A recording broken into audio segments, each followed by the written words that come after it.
In Dragon Ball, looks can be deceiving. For a series with the reputation for having strong characters and badass character designs, I think it's often lost that the series started as a gag manga, and that many of the most powerful beings in the universe are, well, goofy.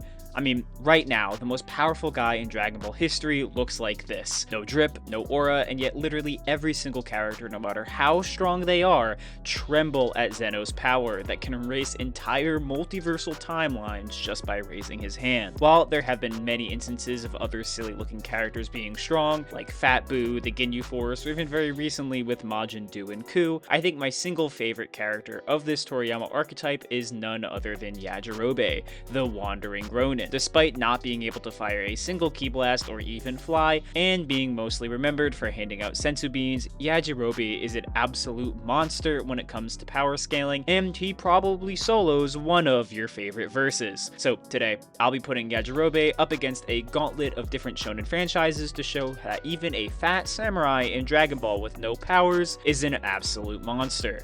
If you like this kind of stuff, make sure to like and subscribe, and let's jump right in. To begin, let's go over Yajirobe's power scaling, as honestly, there's not too much to cover. In his first appearance in the franchise, Yajirobe is instantly established to be a powerhouse despite his appearance. After classing with Yajirobe a single time, Kid Goku, with a power level of 180, considered Yajirobe the toughest person he had ever fought, having just fought Tien and Master Roshi at this point, and having witnessed the power of the Tri-Beam, an attack even more powerful than Roshi's moon-destroying Kamehameha. Yajirobe immediately after pretty much effortlessly defeats one of King Piccolo's children, Symbol, dodging his lightning attacks and casually slicing him in half with low difficulty. This pretty solidly puts Yajirobe's power at already moon-busting level in attack potency, as again, he would be relative if not superior to this level of power of the people Kid Goku had fought previously. While this might sound crazy, given that again, Yajirobe is just a guy with a sword, Dragon Ball Z would make this even more consistent. While preparing for the Saiyan invasion, we see pretty much all of the Z fighters hard at work training with Kami, besides Yajirobe, who for the most part is doing his own thing, eating alone in the wilderness. Despite clearly not trying as hard as the other Z fighters, which again include Krillin, Tien, and Yamcha, Yajirobe enters the fight against the Saiyans with a power level of 970. That's more than both Piccolo and Goku's combined power level during the fight against Raditz only a year prior, 300 points higher than Chaozu's power level at the same arc, and more than half the power level of all the remaining human Z fighters. While it would be really funny to say that he scales to Great Ape Vegeta because he cut his tail off, this is obviously an off-guard feat, but it's still funny enough to mention. Unfortunately, like many other characters in Dragon Ball, Yajirobe never does anything combat-wise past the Saiyan saga. He does not go to Namek, bails out almost immediately during the Android and Cell saga, and mostly just chills in Korin's tower in every single arc after. So where does he ultimately scale? To be actually honest, he's clearly not strong enough to beat Raditz, even though his power level was more than half the way there to surpassing him entirely, and he is actually strong enough to solo OG Dragon Ball with literally zero difficulty, with even the strongest moon-shattering Kamehameha in OG Dragon Ball falling short of his portly power level. Outside of Dragon Ball, and in more of a crossverse sense, unless you can survive a planet or a moon blowing up in your face, you won't be surviving an onslaught from the defender of Korin Tower. But aside from original Dragon Ball, what other series can he actually solo? Let's look at some popular shonen series to find out. Spoiler for these series: Demon Slayer, JJK, Baki, My Hero Academia, Naruto, One Piece, and Bleach. Firstly, let's talk about another series with powerful swordsmen, Demon Slayer. Unfortunately, if Yajirobe is on the side of the Hashira, the story would have been over in probably 2 chapters. The best scaling the entire verse gets are some of the strongest blood demon arts in the series that can get them up to town levels in power. There are also potential instances of dodging lightning for speed, which is pretty impressive. But to compare this to Yajirobe is absolutely laughable, who does feats comparable to the fastest Hashira in literally his first appearance when he himself dodges lightning. Furthermore, he is billions of times stronger than anyone in the story. Their swords would crack against his skin, and demon arts would be annihilated by his sword. Literally, the only thing going from the Demon Slayer verse is that some demons might be able to regenerate from Yajirobe's sword slashes, despite the massive gap in power. However, Yajirobe could literally just grab any of the upper moons and hold them in place until the sun comes up, and they literally wouldn't be able to break his grip. So let's just move on. Another verse that I've talked about a couple times on this channel is Jujutsu Kaisen, and I just recently talked about Chaozu versus Gojo. Like I already established, Yajirobe is essentially just Chaozu with a 50% higher power level, meaning if anything, he's an even bigger challenge for Gojo. Now, unlike Chaozu, Yajirobe does not have any psychic powers to bypass Infinity with, but there's nothing stopping him from just blitzing Gojo even harder than Chaozu could and leaving him in 2 pieces.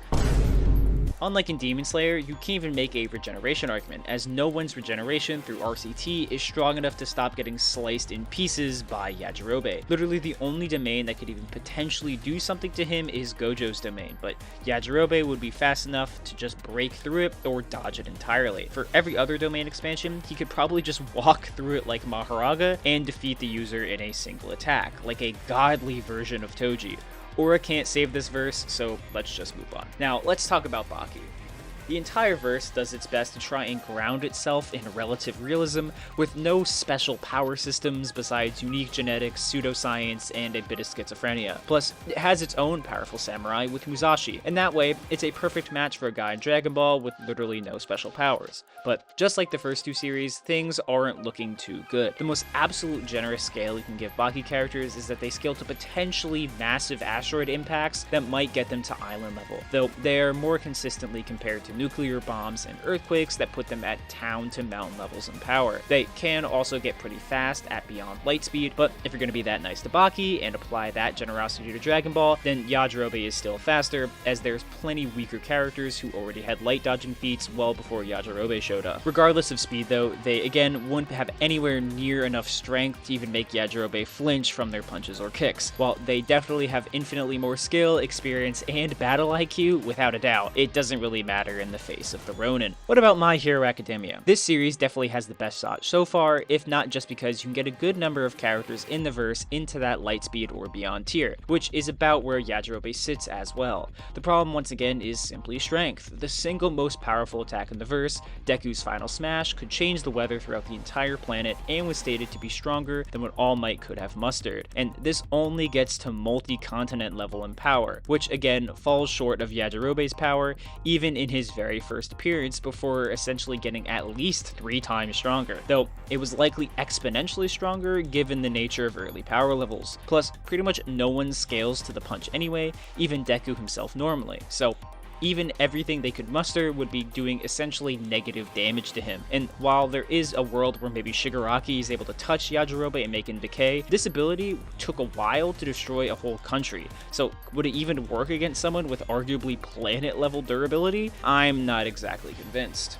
Even then, in shonen manga that might have characters stronger than Yajirobe, he can still beat most of the verse aside from a very small number of characters. Take the big 3 for example. While he probably wouldn't beat the absolute top tiers of the Naruto, Bleach, or One Piece verse, he could easily beat 90% of their casts. Anyone who doesn't scale to Whitebeard's planet-busting statement getting chopped, as pretty much no one independently has moon or planet-level scaling in the One Piece verse. The Akatsuki and the Hokage getting sliced up, as those guys do not scale to the planetary high tiers of Sage of Six Paths, Madara, or Hagoromo. The Espada getting sliced, as they all sit around that multi-continental level that probably wouldn't be able to damage or even gain the hit on Yajirobe. Again, these guys can have all the hacks in the world, but it doesn't matter if they're simply getting overpowered by the most basic attacks from Yajirobe. But yeah, sorry if you fell for the thumbnail. Yes, Yajirobe loses to the strongest versions of Naruto and Ichigo, but he also beats more versions of them than he loses to, which again is not bad for a fat samurai with literally no powers. Either way, I hope you guys see why he was so overpowered in Sparking Zero. If you made it this far, thank you so much for watching. As always, thank you to the members who got to see this video early, and I'll catch you guys in the next one. See ya!